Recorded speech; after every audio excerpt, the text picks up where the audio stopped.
Hi guys, welcome to another Roland tutorial video brought to you by us here at the Vinyl Guys. In this video we're going to be focusing on performing a head soak on your printer. Looking on the Roland Facebook groups and over social media, this tends to be the first port of call when you have missing nozzles, you have misdirected nozzles, misfiring nozzles. This head soak will help agitate the ink inside the nozzles and allow you to hopefully fix any issues with the head. So what I've done on the BN20, I will show you on the large format machines a little later on in the video, but I'm going to physically do the operation on this BN20. So what I've done is I've took the front cover off. This just allows you to have access to the tubing from the cap top. What you want to do, ideally, so these are the tubes coming away from the cap top. With the head soak, you're flooding the cap top. So what you don't want is the solution to run through the tubing. So what you can do is you can clamp these tubes off. Ideally, try and use a clamp that doesn't have a sharp edge. The last thing you want to do is puncture the ink tube. So you can clamp them off. Once that's done, you come across to the cap top.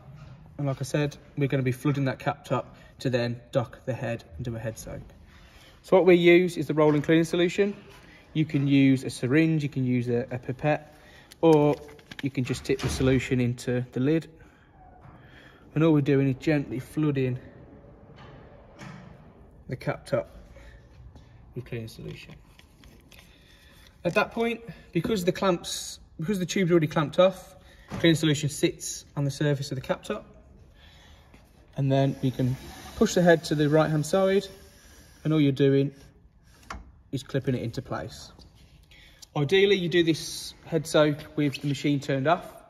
That way, it won't want to go into its automatic cleans, and then you've just wasted cleaning solution. What we'll do now, we'll go into our print room, we'll have a look at a larger format machine and see how it's done. It's more or less identical to what you've just seen, it's just the layout and how you get to it. The head soak on a larger format machine, we're going to be doing it on a VG2. It's very similar to your SPs, your VSs, your VPs.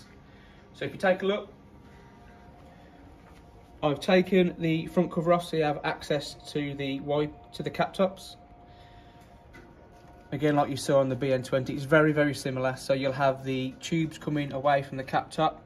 You can either clamp it there where it's a little bit easier for you, or you can clamp it directly underneath the cap tops. Same process, flood. Once you've clamped it off, flood the cap tops with cleaning solution. That will then allow the head to come across. And what we can do on the large format machines, you need to clip it into place, and all you hear is like a little click. And that will be the same on any other large format, so your SPs, your VS, any Versacam range, it will be very similar. So once you hear that click, you can then give it a quick pull to the left to see if it moves. It doesn't. That is now in the head soak position. And that is how you do a head soak on the large format machines. Any questions regarding the head soak, please feel free to get in touch.